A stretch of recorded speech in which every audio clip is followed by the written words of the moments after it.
Pledge allegiance to the flag of the United States of America and to the republic for which it stands, one nation, under God, indivisible, with liberty and justice for all.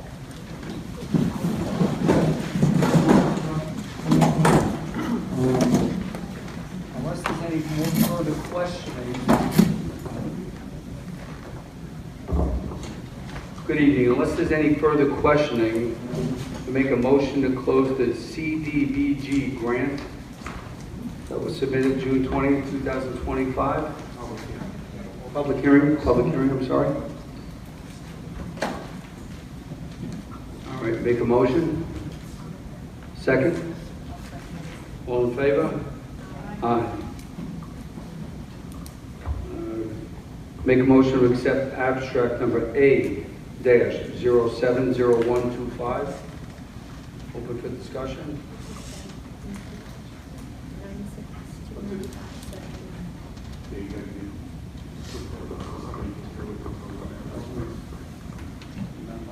$96,295.79. Make a motion to accept. Second. Second. All in favor? Opposed?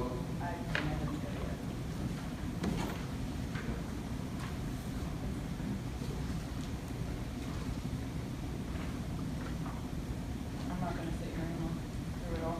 I didn't just look at it all the same. Look at it. It carries anyway. But I didn't look at it. Yeah, I'm not going to go on it.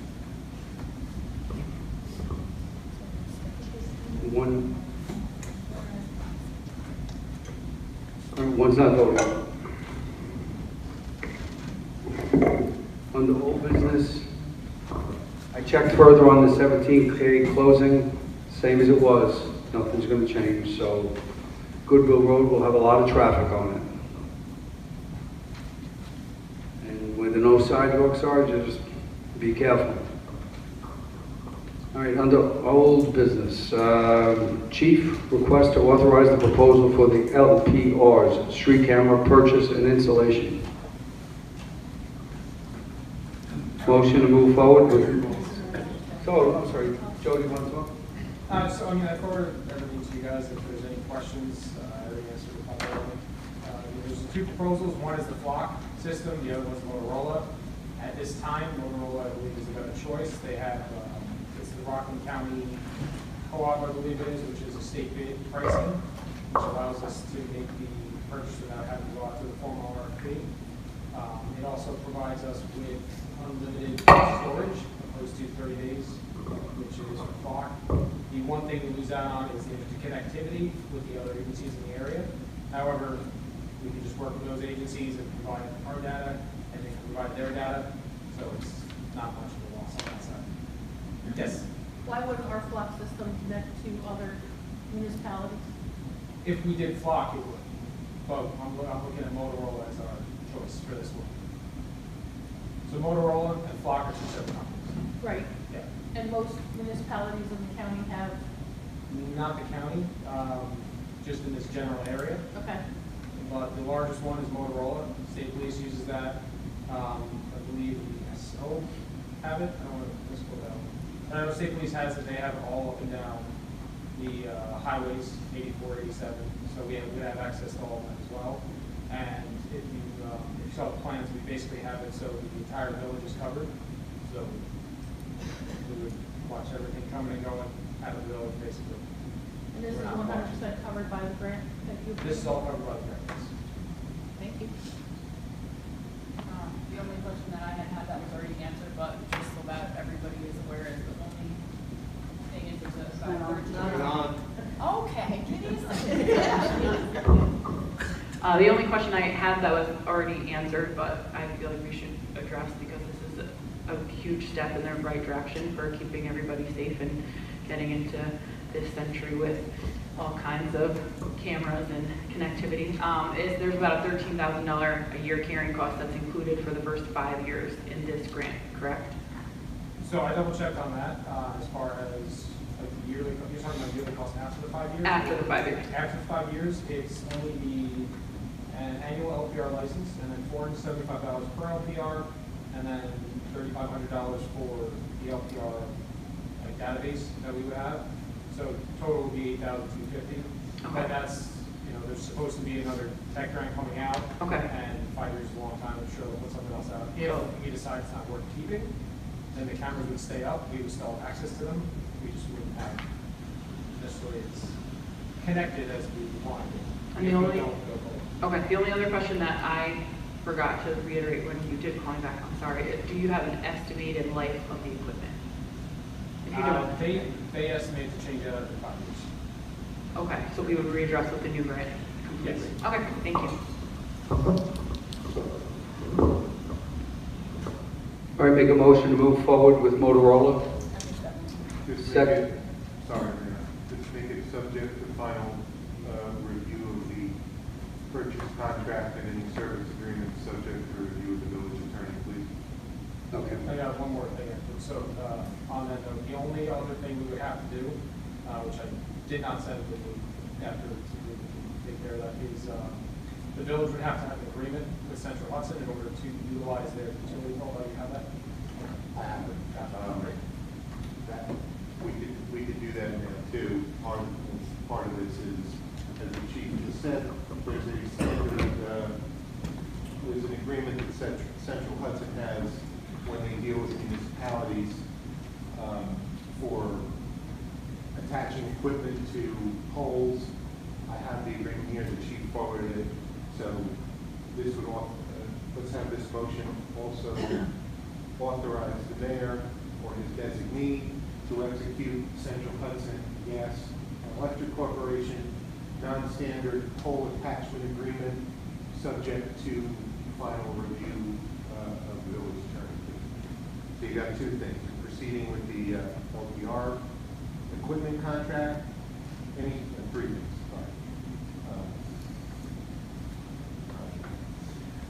The LPR equipment contract, any related service agreement with respect to the LPRs, and the Central Hudson contract, subject to the chief's final review, and on the legal side for my final review, please. And the Central Hudson thing should be very easy. I did that 25 years ago and there were no problems. Yeah, no, they have a standard contract. Right. I'm just going to go through it and make sure they didn't throw any curveballs in the village that since the last time I did one of these.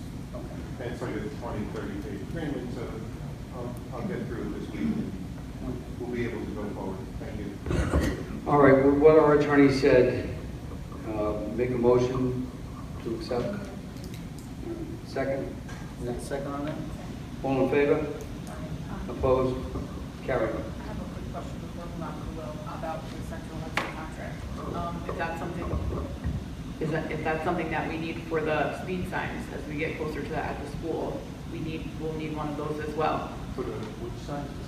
Speed signs at the school, now they'll have to be mounted to the Central Hudson pole as well. Yeah, we say. So you can just bring that back up, and that's not gonna be a holdup then. That was one of the concerns I had. Okay. It'll be, you know, assuming they forward us the same agreement. Okay. It'll be fine if they, again, if they have a separate agreement for speed signs, rather than this pole would have to go across that bridge, but it should be the same. Okay. I'm moving on. Food Truck Festival update.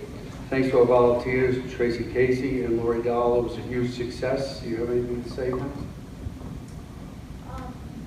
Other than the donation, we're just still figuring everything out, so we'll figure that out to give it to you guys for the, general Montgomery Day. And the police station was amazing. I mean, everything was above and beyond. All our volunteers, the DPW, the police, everything was great. So we're looking forward to doing it again. Thank you. Moving on, bond for the garbage truck update. Signed paperwork submitted to the bank and bond council. Water committee letters of interest update. To date, there are 3. I think it was 4. I saw one today. Okay, and then there's 3. Posting will come down to July 7th. Zoning Board of Appeal. Go ahead. So when will we be deciding on the members? Do we have the total number of members so far? I've gotten feedback from Jake Darlene. One sentence from you. I've got some feedback from the Conservation Advisory Council. So when would you be looking to approve the language and set a first meeting and approve the measures?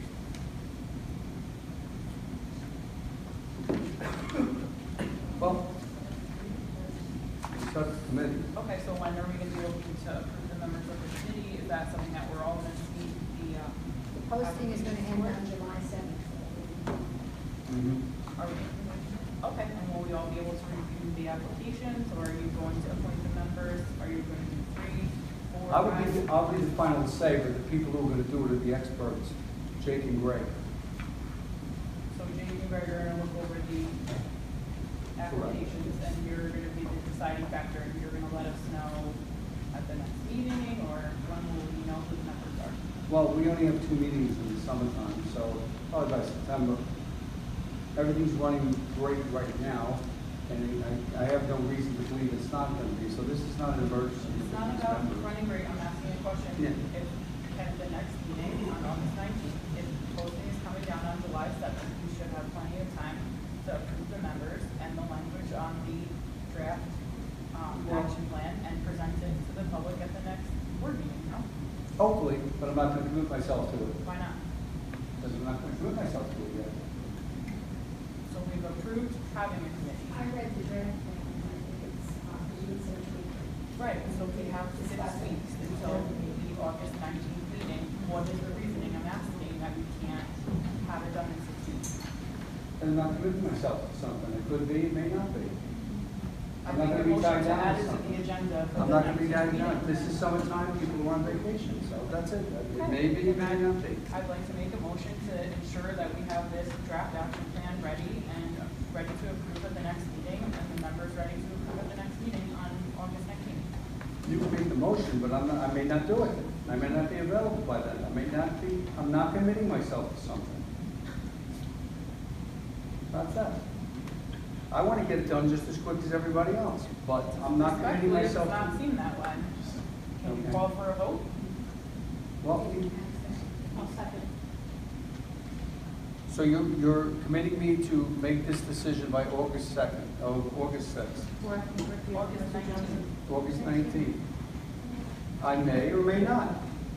I will do everything I can. I'm down at Village Hall every day. I send out letters, I interview, but I'm not going to commit myself to something yet.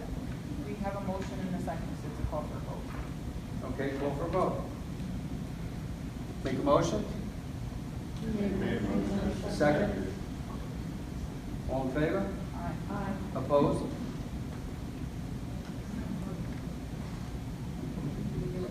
I think we can too, but I don't want to be tied down to something. What's your vote, Deputy Mayor? I voted aye. I'm sorry, I didn't hear you. Okay. It's So 4-1. 4-1. I abstain, because I'm the one who decided myself. 4-0. Yeah, 4-0-1. I'm abstaining. I'll just.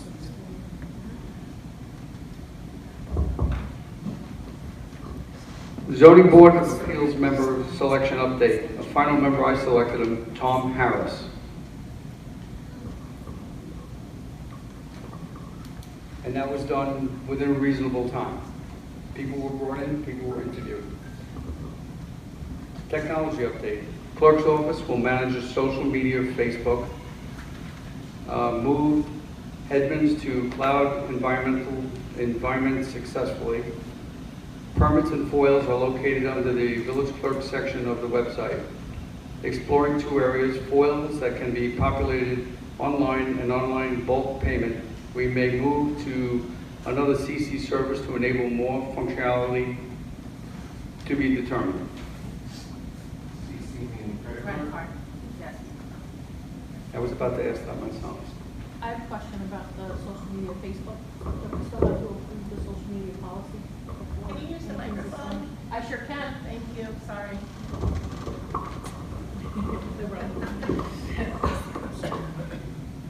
Under the technology updates, where it says social media, Facebook, don't we have to approve the social media policy still?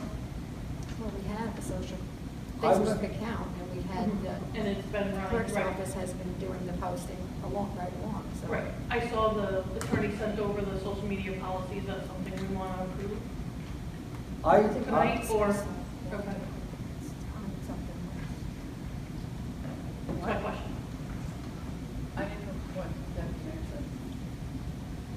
maybe it was on something else, something on our agenda. Now, weren't we gonna discuss the, policies and the handbook too? Or no? The policies and the handbook. Was that? I don't see it on the agenda, I sent everything over. I was the one who pushed the social media policy, and then we can have a social media officer decide this. I'm not on social media. I'm not on social media. I think we should just leave it out of the handbook and go from there. People can't respect each other on social media, or so be it. I'm not going to be judged by somebody. I don't even have social media or Facebook. So it doesn't affect me at all. I think we have to learn to respect each other and not be knocking each other on social media. I hear things on this, and I'm like, you know what? It's crazy. Facebook page, it's only announcements are put up there. That's it. I want happy things, just happy things. So we should approve the social media policy, and there should be a standard operating procedure for the employee that's in charge of it to abide by for the many types of posts that will be needed. And is the clerk generating the content, is the clerk's department generating content? It's something new that I'm gonna be taking on and overseeing. I'll have my deputy clerk continue to do those things. To fairness to me, I would love to see the social media policy, so this way I can review it first, and I'll give you guys input immediately, within a week, because I'm not here in the next few days, but I will give you the input. But if I'm gonna be overseeing, I wanna make sure that I can oversee or understand the policy, which I cannot. Exactly. So is that fair? Correct me if I'm wrong, well, it's already in the handbook. It's not in the media policy, it's not in the handbook. It's It's a separate document, I can email it over to you. Thank you. Again, I don't know why we need a policy to respect people. Very simple. Have respect for each other. Okay, but there's a lot of different, there's department heads that are gonna submit, you create the content, they create the content. God forbid Debbie moves on, she's overseeing all this, it's very simple. Once we have an analyze, we can, as standard operating procedures that says, this is what we generate, this is what we collect from the department heads. That way, when we have, it's a succession plan. Everything's in place, everybody knows what to do, we know how to train everybody, we know what to expect. Send it over to you. One other question on that. Can you explain in like a one sentence so that Like, everybody? I can't hear in the microphone, please. We talked about, We talked about a lot of stuff in your department update. Can you just explain very briefly in like one sentence what Edmunds is, so everybody So knows what we're talking about? Edmunds is the system where we enter everything related to expenses, from budgeting, from water, sewer, taxes, that we get from the county, the bills that we generated, and things like that, and then it provides a report. That's something that was on our server. We've moved that environment into a cloud environment, which gives us more flexibility, more space, more time, and things like that. And that was something that was needed, because if you don't have that type of environment, you have to create a lot of extra backups and things like that, which can be cumbersome. Now, the work that we do on it is still the same amount. It's just in a better environment that is more secure and safe. Okay. And then for the bulk payments, do you So- need help researching any of that? So right now, no, we have talked to different credit card companies to figure out how best to do that. There's very few municipality credit card companies that we can utilize. So there's one, we have to select the credit card company. Two, then we have to do the routing. You know, I'm gonna get a little technical. Some people may understand it, some may not. The configuration and decision trees and how things work.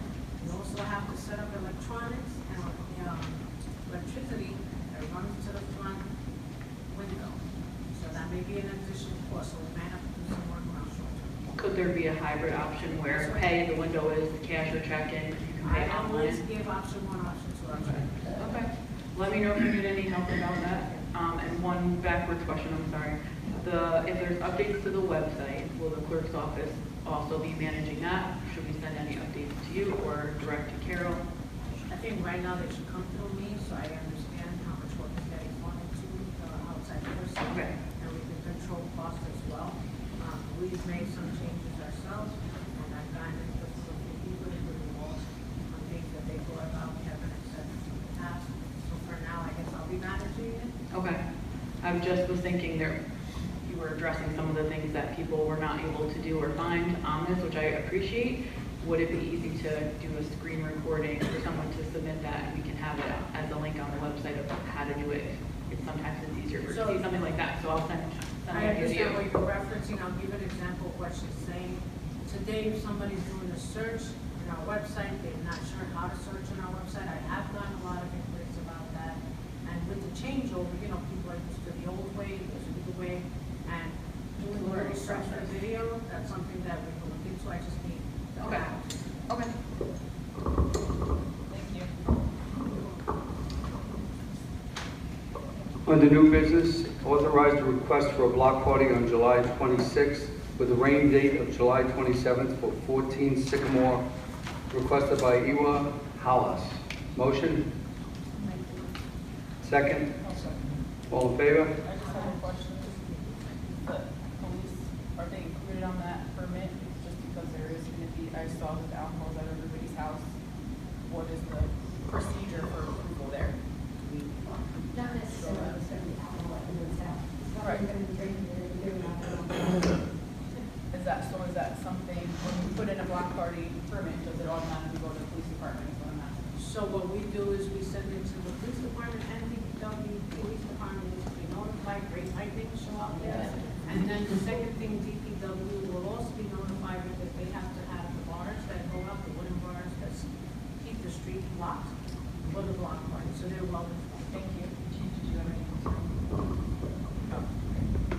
I got a bunch of them, motions, I heard Steve was second. Charlie made the motion. Okay. All in favor? Opposed? Carried. Audio visual closet microphone update.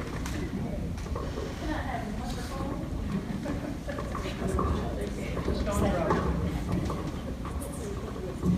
Oh, thank you so much. Several residents have expressed concerns about difficulties hearing village board meetings, both in person and online. On June 21st, Deputy Mayor Indulcik granted me access to the audio-visual closet at the Senior Center to inspect the existing equipment. Having previously utilized the microphones for other events, I sought to evaluate their suitability for enhancing the audio quality of the village board meetings held at this location. What I found: the audio-visual equipment has not been properly maintained.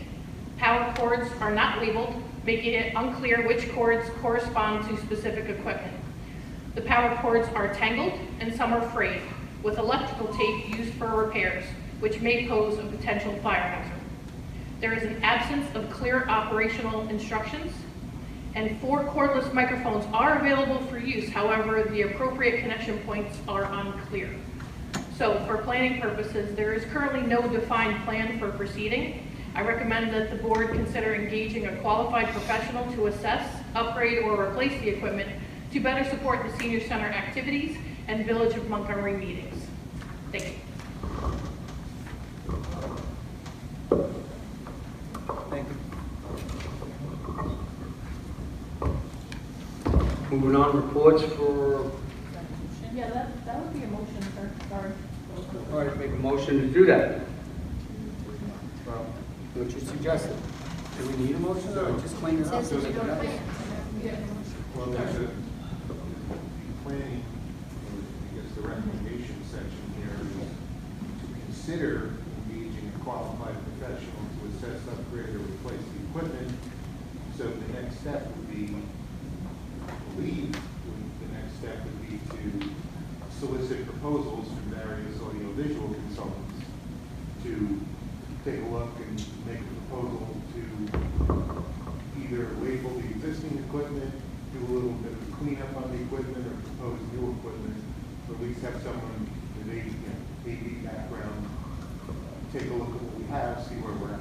Understood, and I agree with this. In the past, we had Kevin Canero who did all this. We don't have him, but I'm hesitant on spending money. That's the biggest thing here, Rob.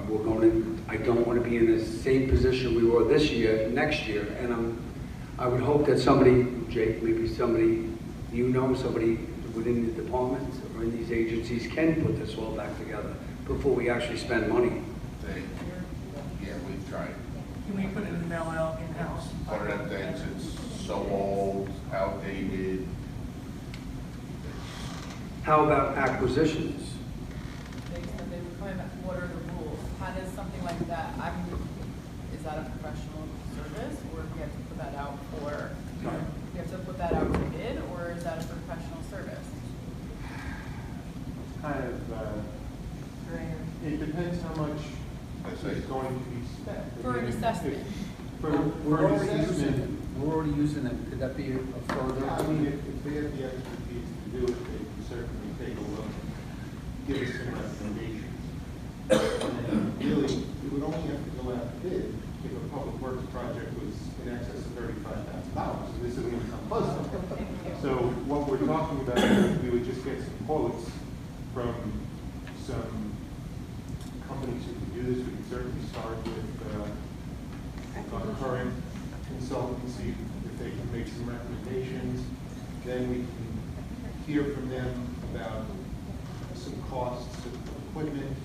And again, we won't have to go out, if it's just a purchase of the equipment and setting it up, if the purchase does not exceed $25,000, that's the bidding threshold, competitive bidding threshold. So anything, we're talking about spending a few bucks for some new microphones and some projection. It's not going to be anywhere near.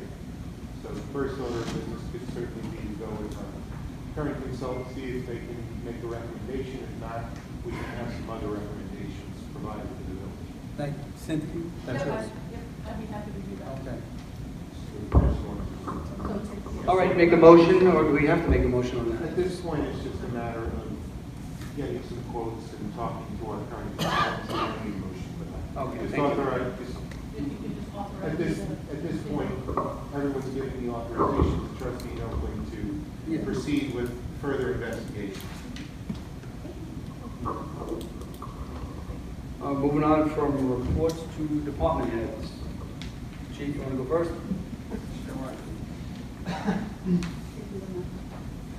All right. Let's talk loud enough for this one. So we've started the digitizing process.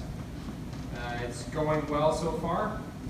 We've got about 30 boxes that have been cleared out of the station, which, they're about 1 foot by 2 feet boxes, and it's good to clear that stuff out, nice decluttering. Just want to mention the dirt bikes and ATVs as the weather's getting nicer. Obviously, there's more of those on the roadway. We are going to be looking to impound anyone who is not following the rules. They're not allowed to be utilized within the village or on village property. If you're doing it on your own property, that's okay, but not on village roadways and not on village property. Next week, obviously, we have the culvert project that's happening. We are going to have patrols out on Goodwill, on Boyd, and the back roads there to make sure that people are following the rules and doing what they're supposed to, not speeding through, not running stop signs. We will also have our speed sign back out there as well, so we're going to be keeping an eye on that all summer. And then a mention of note for the officers. On 6/21, we had a stolen vehicle, which officers, the suspect was immediately identified by one of the officers, and within 20 minutes, we had located the vehicle, the suspect, and got all the items back for the victim. So that was an excellent job done by them. It was Officer Morrow, Colblock, Blackford, Lynch, and even Officer Reynolds, even though he wasn't working. And that's all I got. Thank you, Chief. Jake, you want next? Sure. Start off with, I got some vehicles, actually, so does Joe. We got some vehicles that are no longer any use to us that we're gonna surplus. They've been sitting in the back for I don't know how long. So we're gonna put them out for surplus. Probably not gonna get much for them, but hopefully get something. $100 counts. Exactly. Jake, we need a list to the board can officially declare them surplus, please. Okay. With the, just very simple list, year, date, day number. And if you have a minimum bid that you want to put. You put that on there also? Yeah. Okay. And then the board can just put it on one list, the board approve that, and we'll get it out to. Okay. Going forward, same discussion as pending certain things. Is this something that, when you know you have something, because I know you only do it like quarterly or biannually, right, you surplus, not often. Yeah, not often. So when something comes up, can we just add it to the agenda and surplus it right away, and then when we have enough, we're going to Put it out on the auction, that way he's not waiting. Any way you want. If you know something's surplus, you don't have to wait for a full list. It's just however you want to organize it. Yeah. Do it any way you want. So, okay, so we got that. As you heard, everything went through with the bond and stuff for the garbage truck. We'll be picking that up next week. I got a backhoe, it's a 2000. Broke down on us last week. Billy spent 5 days on it. Was able to get it up and running again. We need to think about replacing that. Like I said, it's 16 years old. Quick numbers, I skips on the source well for a replacement. It's probably gonna be $150,000 to replace it. That's something we're gonna have to start looking into, thinking.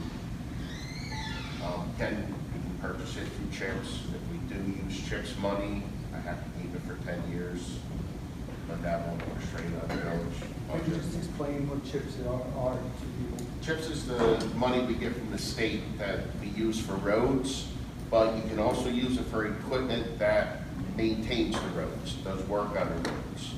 So you can buy any piece of equipment as long as it's something that can be used to do road work. The stipulation is anything that you buy through CHIPS, you have to keep for 10 years. You can't sell it, you can't buy it and turn around and sell it. You have to keep it for 10 years. That's easy for us. Unfortunately, yes. Should we? No, but that's just, if it comes down to, backhoes get used every day.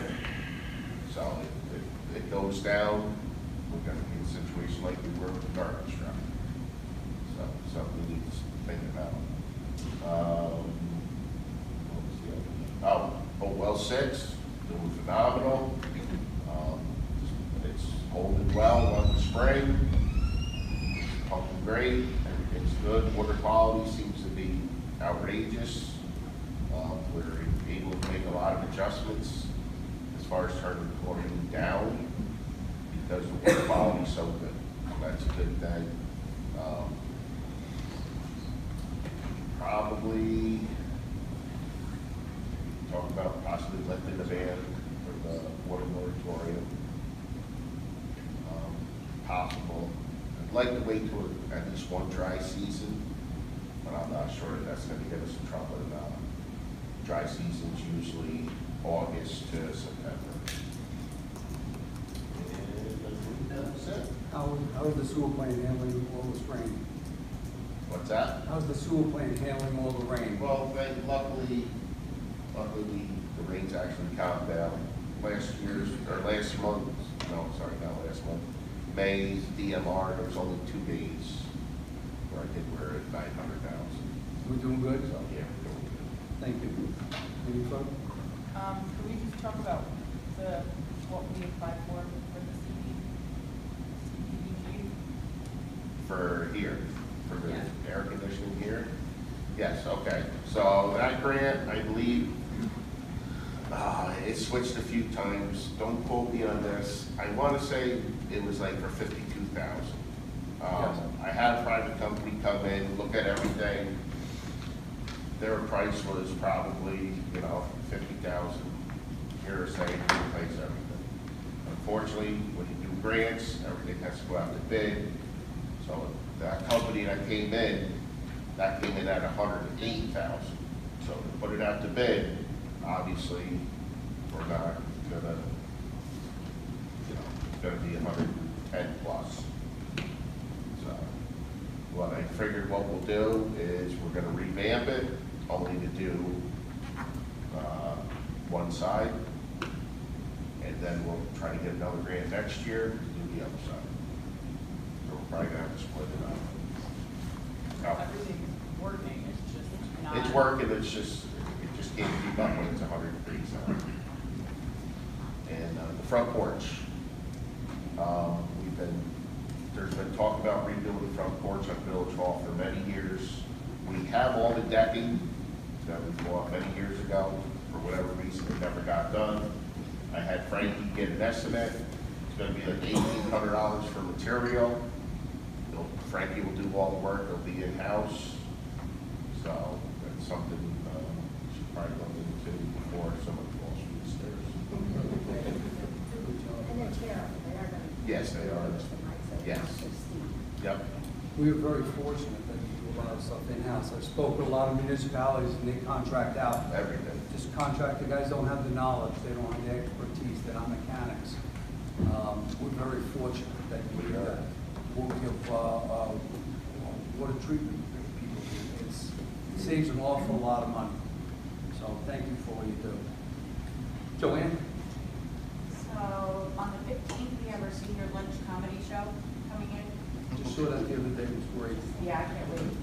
We have a book hold class on the 24th. Trip goes out on the 29th. And I have a new defensive driving course coming in on August 9th. And I got a new table for outside. And what, I'm sorry? And I got a new table for outside. It's handicap accessible. Hopefully, Jake, next week, I can get that put in. Frankie, I hope you're watching. It'll be right outside the doors here, and I have an umbrella to go over top of it also, so if anybody wants to sit outside. Thank you. I'm moving on to trustee reports. Randy, you want to go first? Sure. Everybody ready?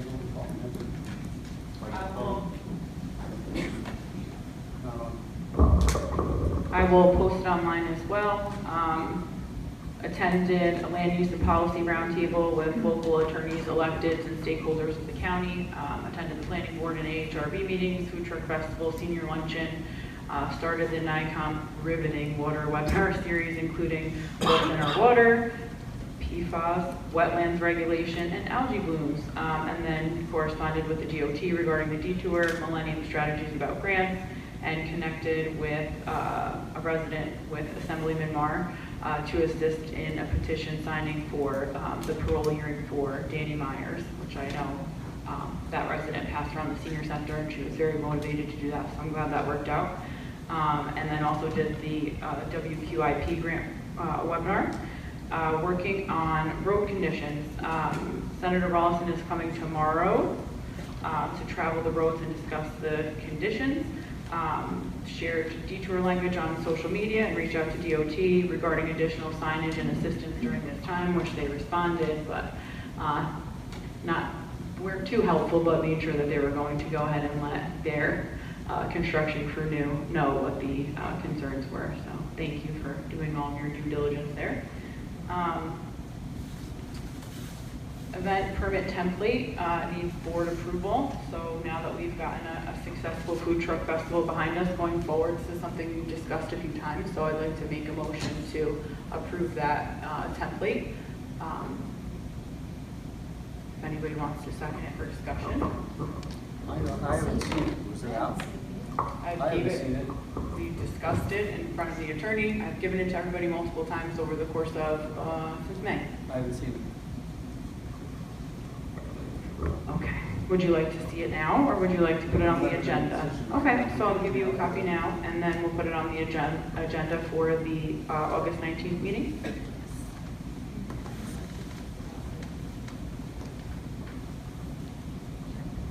I would also like to ensure that we add grants to old business.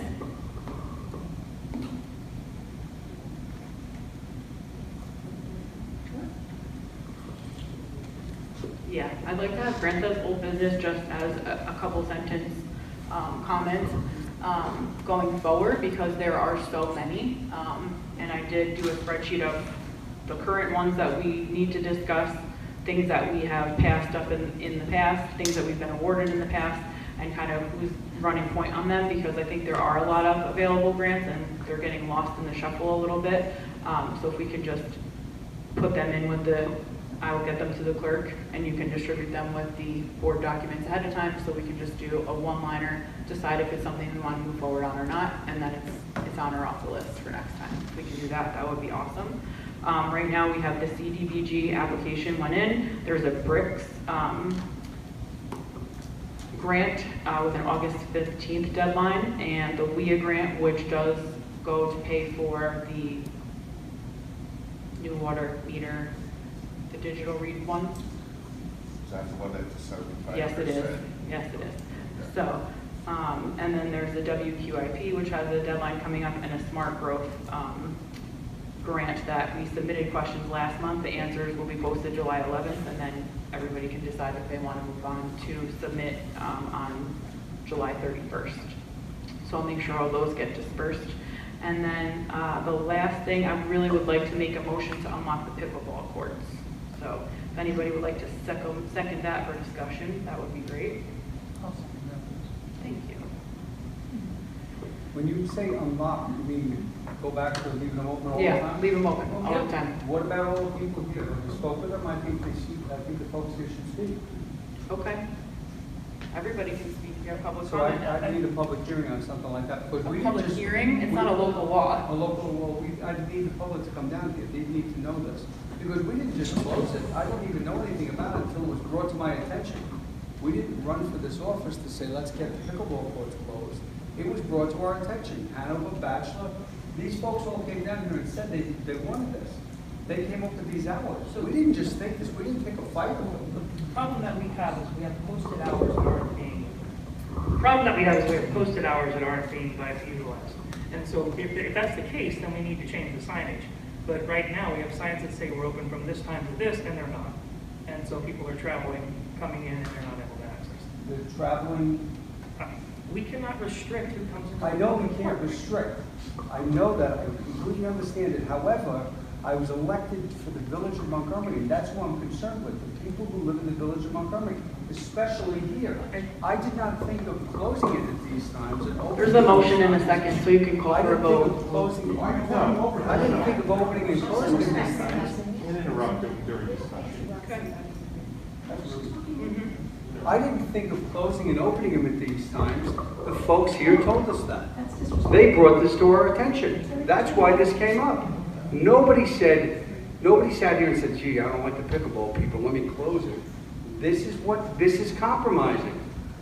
Respectfully, I don't think it's appropriate use of taxpayer dollars to have the police a padlock on a public park. If we want the police to be looking at things around this park, we should have them looking at the drug issue and the illegal business issue that's going on 500 feet from that pickleball fence and 200 feet from where people play Little League. That's what the police should be looking at. We should not be spending tax dollars to call them because we don't unlock it on time. That's a public area, it should be unlocked. If there's an issue with a noise complaint, they can then call and make a complaint to the police for a code that already exists. All right, it's two different things, and I've been a police officer for over 40 years, so I definitely understand the work of a police officer.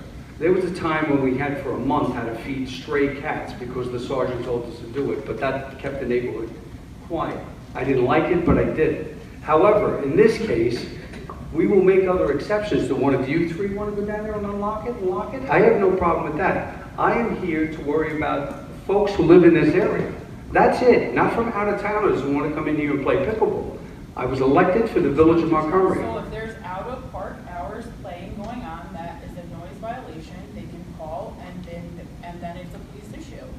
Playing in a public park that we purchased equipment for and people want to play on and they want to be healthy and outside and doing all these things in a public space that we've built, it is not appropriate to keep it locked. You're speaking to me like I'm a child. I understand about the pickleball court. I don't live down here, so it doesn't affect me.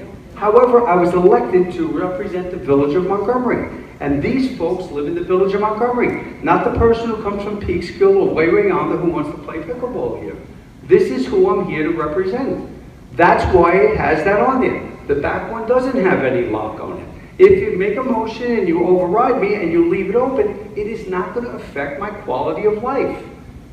It's not going to affect me at all, just like the sewer plant won't. However, I'm elected to work to protect the village of Montgomery. So if three of you want to open that pickleball court, go ahead. You have the power to do it. However, I am representing the village of Montgomery, specifically these folks. So right here, on camera, in front of everybody, I work for the people in the village of Montgomery, not the people who come here to use our pickleball court. So if you vote to open it up, answer to them. That's it. No personal feelings, no hard feelings at all. I had spoken, I had called you this past weekend about it, and it was just sad that I came down, it was locked, and there was a lonely basketball sitting in the middle of the pickleball court. So where children were playing basketball and the ball happened to go over to the pickleball court, they couldn't obtain their basketball.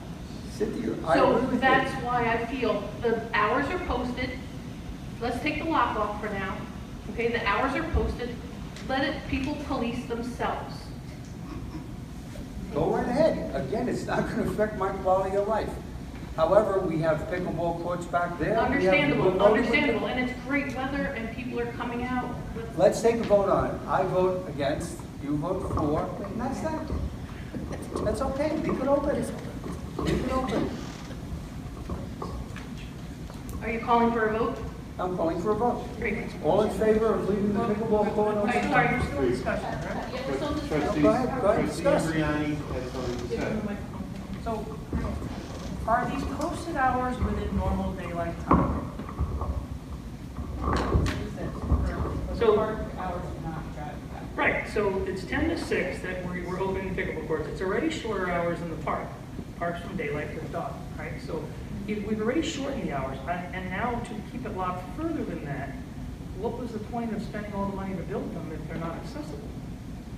Steve, you're not going to hurt my feelings by leaving it open. I'm just asking, is 10 to 6, is that early of a time, is that still bothering The you? back ones are opened up and they're lit.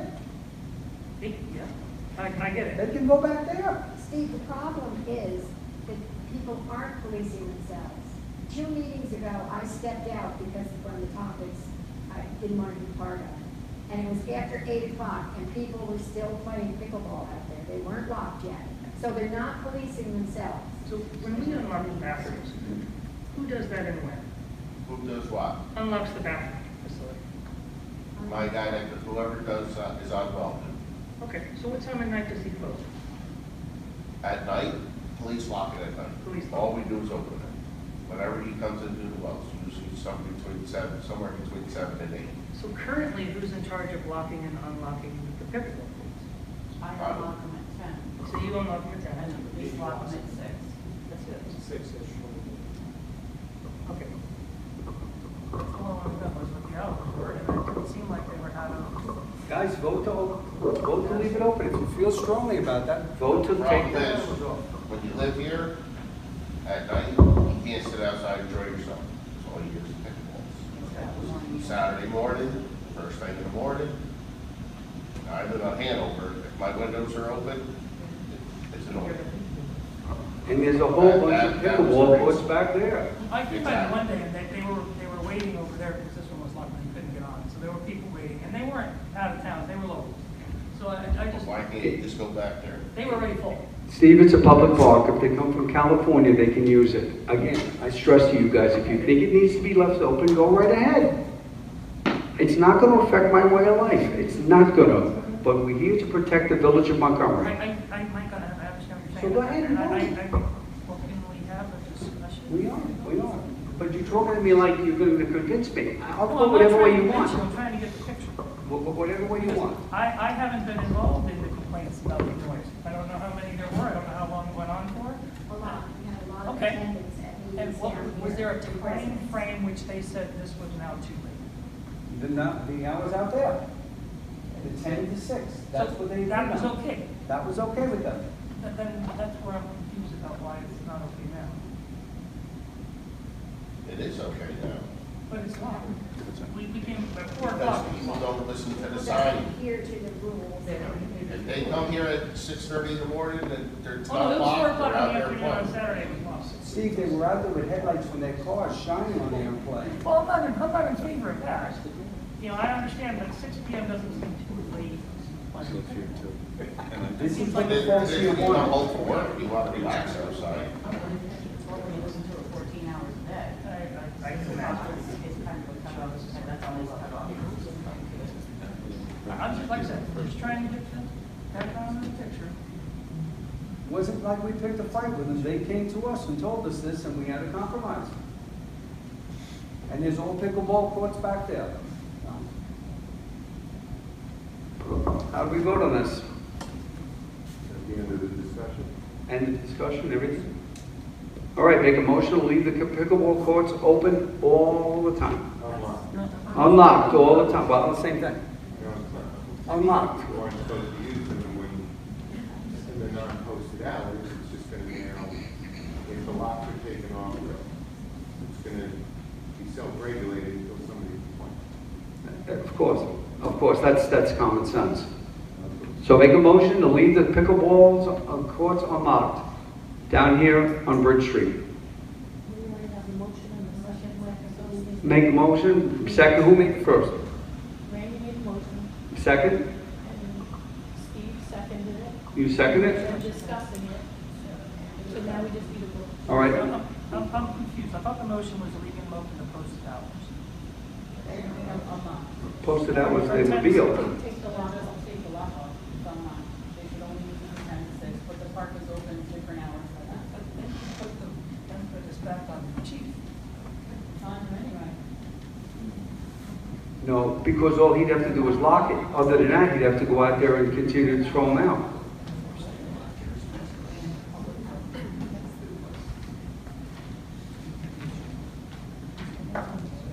All right, so where are we now? How do we vote on leaving the pickleball court unlocked? Roll call vote. Roll call. Roll call. I'm against it. Tony? All right, Steve? I would like it as the hours posted. I don't think they're gonna self-regulate. That's not been the nature of the park so far. It's not going to happen. It's not, it's all right, so let's vote. All in favor? Roll call vote. Roll call vote. How do you vote? Randy Picarella, how do you vote I on this? vote to unlock the pickleball. All right, Randy, trustee Picarella votes to unlock the pickleball court. Trustee Ambrani? I'm not in favor of unlocking all the time. Okay. Trustee Noakland? I'm asking to have the lock removed. I didn't hear, I'm sorry. Yes, to have the lock removed. Trustee Noakland's in favor of having the lock unlocked at the pickleball court. Deputy Mayor? I'm not in favor of unlocking pickleball. Mayor Hember? Self-regulated. Mayor Hembury, I am not in favor of keeping it unlocked. Motion is not approved. Now, can Motion not approved. I make another? Can I make a motion that we do the posted hours on the fence as it's stated, have it unlocked during those times? It's supposed to be not that. But it's not. Now, my point is just committing to the fact that we're posting the hours from 10 to 6, leave it open from 10 to 6. It is. Can I make that motion? I It's mean, really not trustees, it's really not a motion, it's just, there needs to be a direction to village staff that they have to adhere to the locking and unlocking. can we do that? I don't feel I feel perfect. like All right, that's are you gonna pay somebody $3 3 hours overtime? Saturday, Sunday, come down and just open it No. and lock it. Why That's don't we what send we the do. other people? Sometimes the police are tied up on a call. They don't get down here to unlock it. Sometimes we think about passing it. What if we looked into having a village, someone from the village that, We did with John Tracy and told people to do it. why? If we have, I if we have want- we have volunteers that do all this We amazing had a work, pickleball committee. can we have a pickleball person? I'm not turning the fee over. I'm not turning the government fee over. Why don't one of you guys vote Respectfully, for it? that fencing was donated by the community benefit agreement. I don't think the intent was for it to stay locked. I think the intent was for the Well, safety and voted. enjoyment You voted, and the and health of the I community. totally respect your vote. Now, do one of you guys want to take the keys and unlock it on Saturdays and Sundays? I'll be all right with that. I Yes. wanted to take the lock off, so. Yes, You want to do that? yes. Okay, then you do from 10 o'clock to 6 o'clock, unlock it. That'll solve the problem. And every single other day, Monday through Friday, it's gonna be unlocked by 10 a.m. and locked at 6 p.m. Like Joanne does it. I unlocked it. Now, you know what? Sometimes things don't go the way they're supposed to, and maybe they're not unlocked. I am just thankful that I live in a community that the biggest concern is pickleball courts. I thank God that's the biggest concern. All right, so, Okay, so then Steve, you're gonna do it on Saturdays and Sundays. You got it. Thank you, good. Joey, you'll do it on, and you know what, God forbid something happens, well, then you're not gonna play pickleball there that day. That's it. I'm sorry. Okay, but you'll do it from 10 o'clock, and then 6 o'clock, somebody will lock. So you just undermine Well, we that have it to doesn't have to see. happen every day at 10 o'clock. If there's something happens, if God forbid something happens, I mean, somebody's I'm not family. overcomplicating it, I'm stating the truth. So, you're locking it every night and on weekend, open and close it on weekends. You said Saturday and Sunday. Every night was being accomplished by during that conditions Monday through Friday. He has, So the police, Police is no they're staying on their responsibility. day So we're spending all of this energy, all of this people, all of this expense for a pickleball lot. yeah. Okay. Joanne's got situations that are happening in her family that I respect, and that's more important than anything. And All right. we need to set a date for the first quarter work session, for the budget work session. We haven't done that yet. We've talked about it at 3 meetings now. I thought we said we weren't gonna do it until. No, you said you were gonna send out an email, that's after we discussed it in person, you said you'd send out an email to see what time and day worked in those 2 different weeks in September for everybody. That's September, this Yeah, is July. September, So we're we working can till September. Send out an email in August. I'm gonna do anything for August. We have travel dates and things to prepare for it, and we know our meetings a year in advance, why are we not having the scheduling work session? Why is it an issue? It's not an issue. You want me to send an email out tomorrow? I would, yes, we had that meeting 2 weeks ago, thank you. Darlene will do that tomorrow. Tonight. All right, anything else? Steve, you got something? I would love to talk. I would like to thank you for my new position.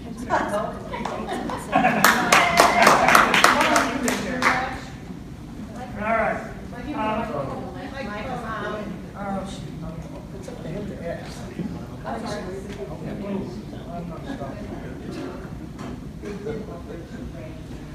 There we go. Okay, we did have a more serious thing this week. The application for the KSH was successfully met its requirements under the SEQRA based on the board and their experts' opinions, so the neg deck was prepared and it was voted and approved. It includes conditions on approval that cover mitigation for potential environmental impacts. There's a lot of conditions to it that will be written in. Some were already written in. I urge all the members of the board of trustees to familiarize themselves with the document once it's available, as it's going to serve as a fundamental step in the project's approval process. From here, it has to go back to the ZBA and seek its variance. Once the moratorium is lifted, then they can do that. From there, the planning board will work to fine-tune the site plan based on the ZBA's decisions, and as well as the adjusted DEC is going to be reevaluating the wetlands. So that's a state thing that's going on right now, and regulations that will impact the site. It may actually have to reduce the size of the site. That's a Thank you. Thank you very much. That's excellent job, Steve. Excellent job. One, they're paying for everything too, and the EPA is getting involved. Thank you. Good report. Very, very good report. Oh, okay, sorry, we got a new one.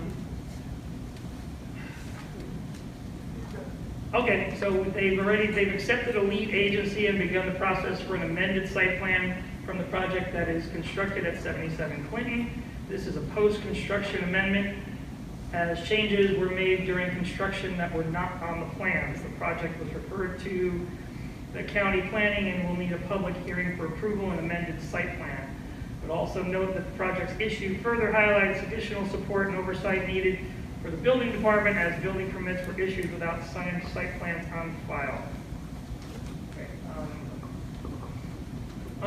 one more thing I would like to put out to the board right now is I know we're coming up on a new comprehensive plan, and that takes a lot of time. I really want to see if we can find some way to get a group together to start discussing design options with the zoning board and the planning board, as well as residents, on ways we can do something with the gateway entry properties.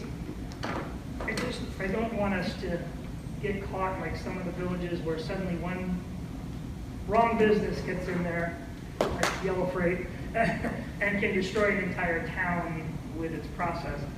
I just think there's so many easier ways. Like I watched them struggle with the planning and the zoning, and if they had had better laws to use in their favor, we could, like what we do in Medline and what we're requiring KSH after the long arguments was required green space. But we can mandate that beforehand, so when anything that comes in, it's already in process, and all they're going to have to do is enforce it, not try to create it out of nothing. And I honestly felt that's why KSH was so difficult, is because they had really nothing to arm themselves against what they were hit with. And with the variances coming in size, location, what it was, I just feel like if we can get ahead of the ball a little bit and get Jake and some of these other people we have on staff that know what we got there, how can we work on the gateway to keep the village looking like the village? I mean, you hit Weaver Street and it's just one resident after another all the way up. But imagine what would happen if from Weaver Street to the airport suddenly is business. That's a totally different look coming in, and we already know we're going to lose all the trees from KSH. It's going to be a totally different view from the airport to the beginning of the village. It's going to change the way everything looks. I just would love to get some ideas. I actually put one by you already, Mike. Anybody that's run the stretch along Stewart Air Force Base in Newburgh, they've got this huge car complex that you can't see because they built a berm along the road and put tall trees that grew fast. And that is something we could do now. You sent me a picture.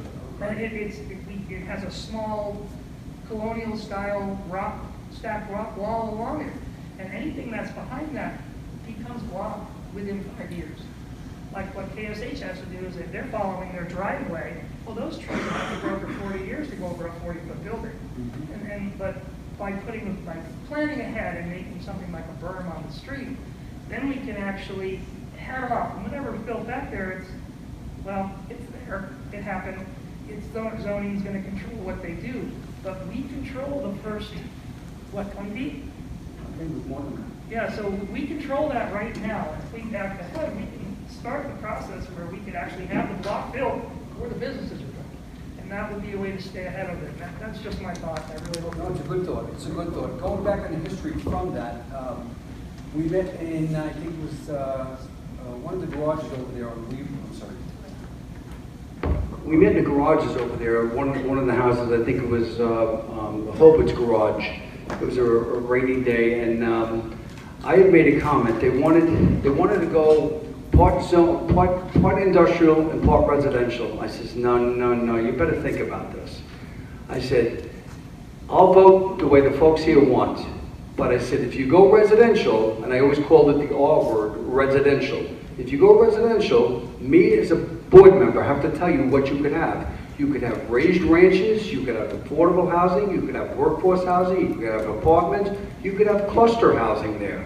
If you stay industrial, you have a little more control. I said, I'll vote the way you want. Then I checked into it. I checked into more and more. And down where your mom lives, Steve, was 185 apartments they were looking to put down there. If it went residential/industrial, boom, that was stopped right away and it stayed industrial. So I agree with you. I agree with you. We have to watch what comes in. We have to watch what comes in here, what they say. They don't live around here. They live other places. They build and then they leave. And that's how neighborhoods change, because they sneak things in. It's just the way of the world. Sneak stuff in. This is the village of Montgomery. Every person now I'm appointing on a board is going to be a village resident. They're going to be a village resident. They're not going to be from outside telling us what to do here. Everybody will be a village resident. They will pay village taxes, and they will be concerned about their village. My biggest fear is what's going to go across the street from Hefner's farm, the village of Goodwill, or whatever they call it, Vistamore. That's what I'm afraid of. That sewage is coming down here. These are things we have to watch.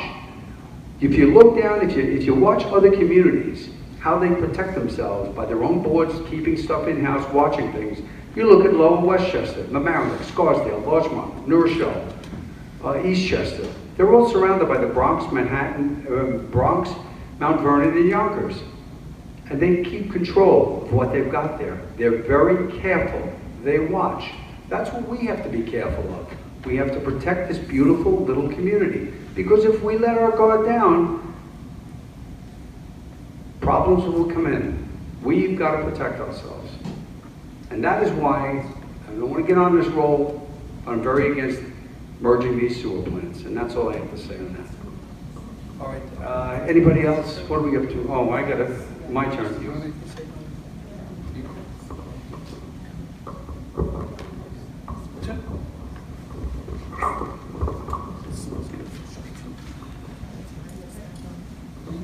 got it?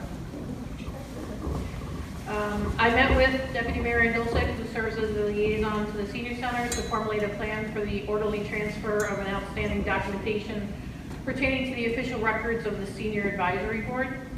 Throughout the summer months, I will continue to serve as a point of communication between the board and the Senior Advisory Board to facilitate a positive and collaborative relationship, ensuring that the needs of all seniors in our community are effectively addressed. I also attended the senior barbecue hosted for the town Montgomery seniors.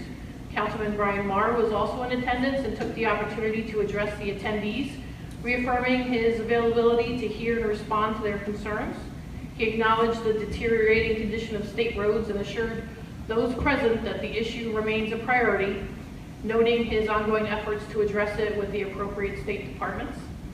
I attended the Orange County Association of Town, Villages, and Cities monthly meeting, and as noted in my previous report, I requested the assistance of an engineering student to conduct a preliminary assessment of the audiovisual closet at the senior center. And that's what I've been doing. Thank you. Okay, I'm the last up. One thing I want to touch on, and I don't want to open up all the wounds, but it bothers me every time I hear this. The Senior Advisory Board that ran this senior center for years was not evicted. It was in the Walker Valley Times, and the town supervisor has said it. It was not evicted. Evicted is not the same as a 12-year expired contract, which we didn't renew. It was nobody was evicted. Everybody who was on that board is invited to be here, invited to stay here, invited to participate in this Montgomery Village Senior Center. No one was evicted. No. The food truck event, that was awesome. That was absolutely awesome, and I heard you got more dogs adopted. Thank you. Yes. Your volunteers, your village residents, that's what it's all about. Volunteers. Mikey P. from our Department of Public Works, he spent 10 hours of his own time volunteering here to do work. He's a village resident. Volunteered. Gets no comp time, gets no vacation, gets nothing. Wes Love lives on Goodwill Road. Submitted a letter to me about Purple Heart Way. It's Purple Heart Way, it's got a flagpole there, but it has no flag on it. Well, he said it needs a flag there. That's why it's called Purple Heart Way. And as soon as he submitted the letter, the flag was put up.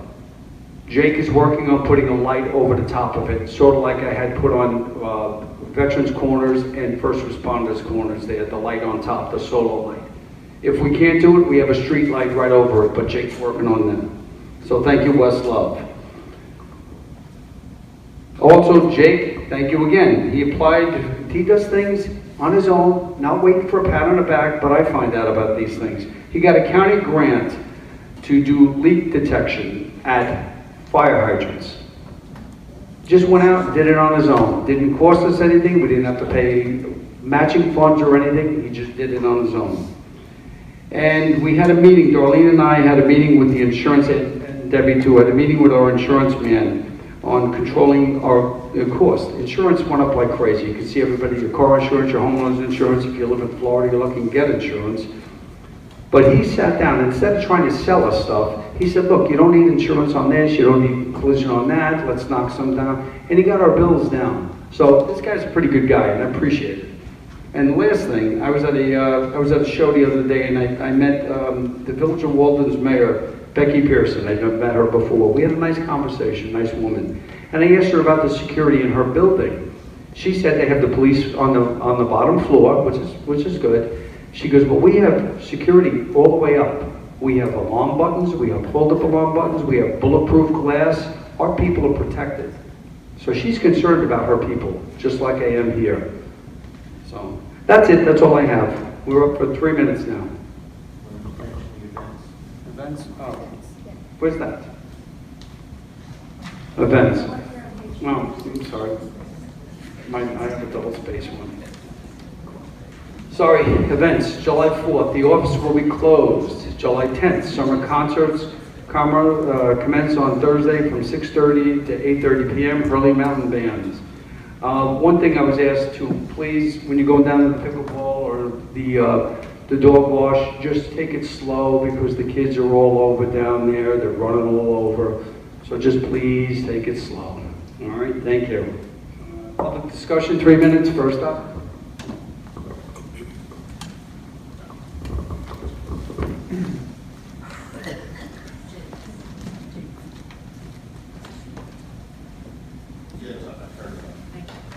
Burger Waters Edge. I just want some clarification, because I really don't understand the whole concept of the street cameras. So I'm guessing that, Chief, you're not going to have an officer sitting at a desk watching monitors for the street cameras. So how are you going to implement this? And as far as I get that, you know, burglaries and stuff like that you're checking, but are you going to extend it to stuff like when these crosswalks are blocked with cars, you get their license plate, you ticket them? What is the function of the cameras? Is it just for burglaries, or are you going to be full functions on that? If a kid drops a piece of bubble gum on the street, what's the point of the whole street camera idea? Good answer? Right now, it's public comment, so it's not question answered, Mr. Berger, it's public comment. Oh, okay. Well, I don't understand the whole concept of it. Oh, you were asking, I thought you were talking to Joe. Well, he just told me I couldn't, so Okay, so talk to me. maybe you didn't hear him? I did hear it. Oh, okay. So now I'm talking. But I do have a problem here. I Go don't ahead. Go ahead. I don't know. So I just don't understand the whole concept of the street cameras and what their purpose is. Of street cameras? Yeah. Oh, I've used them many times. But I can't tell you in depth what we used them for, but they worked very good. It's very good.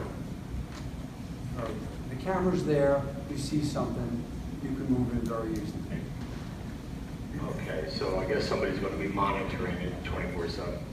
I'm not the police anymore. Okay. I mean, I can answer the questions also. I can hold off on saying anything on that show. You- It's not a problem. I mean, the LPRs, the best thing they're going to help us, something we had recently with using the town LPRs, there was a missing person out of, I think it was North Carolina or something like that. Their license plate was in the system as a missing person. It hit on their license plate reader, we got the alert from it, we were able to find her over by the airport, we got her the help she needed, got her recovered and back home. So it's mostly for stuff like that. I mean, it also picks up on suspended license plates and such like that. And as far as the street cameras, it's, you know, we have a lot of accidents over there. So instead of an accident fender bender happening, it's being he said, she said, now it's, all right, here's the camera, here's what happened. Okay, you know, I just, my nature is I'm not really a big street camera thing. I'm, you know, the government overlooking everybody and all that garbage. I'm really not into that sort of thing. But I'm just really concerned, are you going to penny ante it and rather than having, say, your police. I did see a police officer walking up and down 211 in Clinton the other day, and I hope that's going to continue to happen. But I really, the whole concept bothers me a little bit. But moving from there, I guess, I'm just concerned that you're not going to penny ante it, and you know, you see somebody drop a cigarette butt on the ground, you're going to be running to his house and give him a ticket or some crap like that. So I'm just really concerned about it, but it is what it is. Thank you. Next up?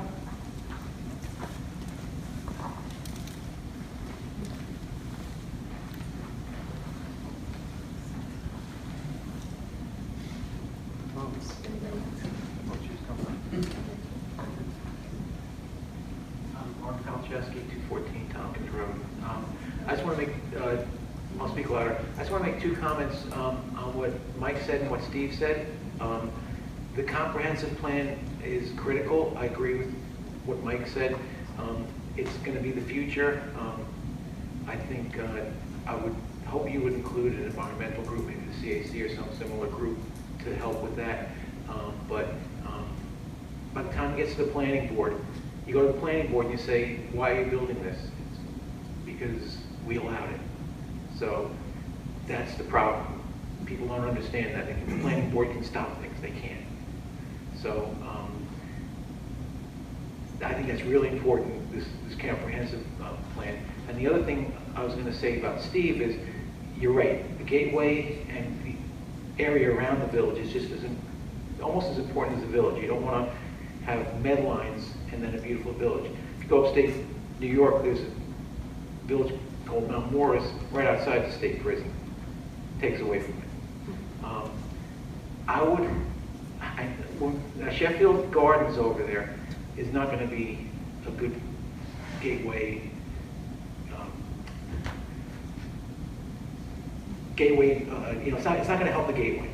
I don't see anyone from the village, anyone, attend planning board meetings. I don't see anyone from the village attend town meetings. And honestly, we're members of the town too. So if we want to stop these things from happening, then we should go to these town meetings and put our 2 cents in. We live in the village, but we also live in the town. So if they don't hear our voices at the town level and know what we want at the town level, then they're going to do what they want to do. So I just hope more people attend town meetings and vocalize what they want, what they don't want. So Thank you. That's what I want to say. Thank you. No, very good. Next up. Yes.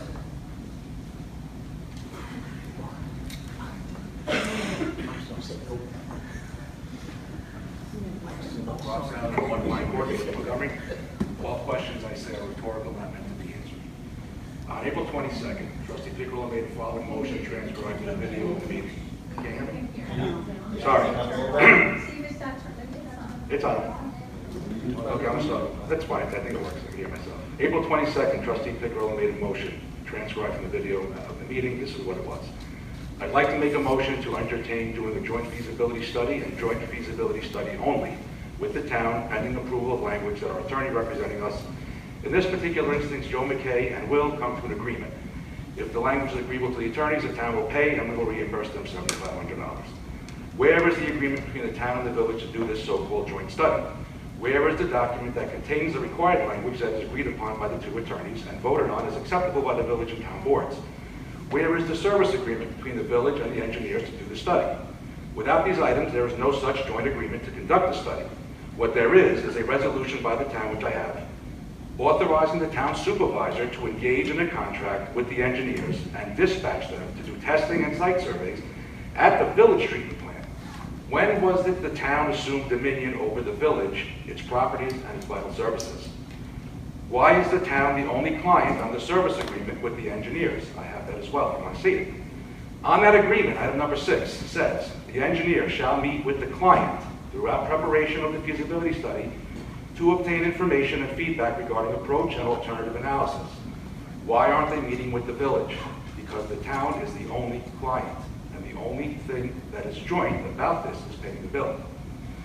Trustee Piccirillo, you have a million questions all the time about mundane things like wanting an itemized list of what comprises the phone service price quote, or asking over and over again how much a donated rehab of the caboose is going to cost taxpayers, or how much bingo prize money there is, or Mr. breakdown. Salad, Yes. I must interrupt you. Yes.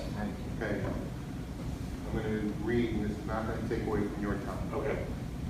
This is rule number 5 for public participation in board meetings that was adopted by this village board. Okay. Comments will be addressed to the village board as a whole.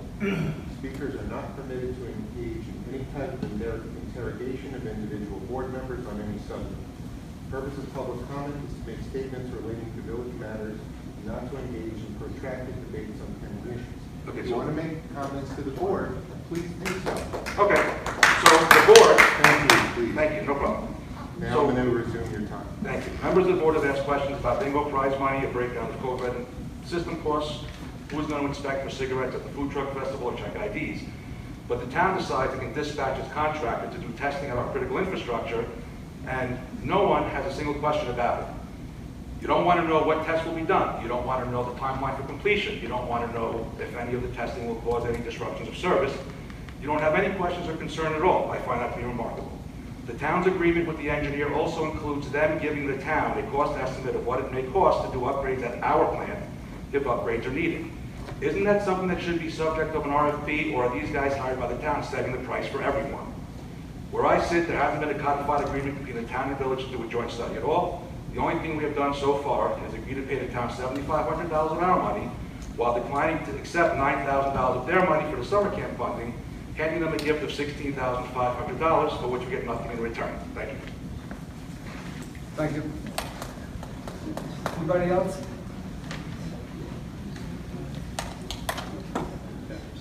Let's go first, then you vote.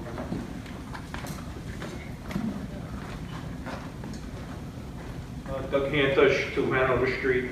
I just wanted to reiterate, I know the chief mentioned the e-bike situation that seems to be coming up in the village here. I think it's a lot worse than people realize. And you all know where I live. I'm on the corner of Hanover and Charles Street, which is the main thoroughfare down to the park. A lot of these kids are participating in really dangerous behavior. I've seen 3 instances where a kid almost got hit by a car just out of carelessness. The other day I watched a kid go up to 211, race his e-bike down his fit. He was trying to see how fast he could get it to go, blows right through the stop sign on Bridge Street without even looking either way. During rush hour, that corner is dangerous. You know, it's, I know the police have tried to post a car there, hand out some tickets. The message doesn't seem to be getting out. People go around that corner and just blow the stop sign on a regular basis. The other problem with the e-bike situation is recharging them. Down in New York City, where it's an epidemic problem, and it becomes a problem with the fire department, it's usually because people, for lack of a better term, jury rig these things because, you know, I don't have the right charger, so I'll just, you know, attach this wire to this wire, or hey, you can charge your bike here.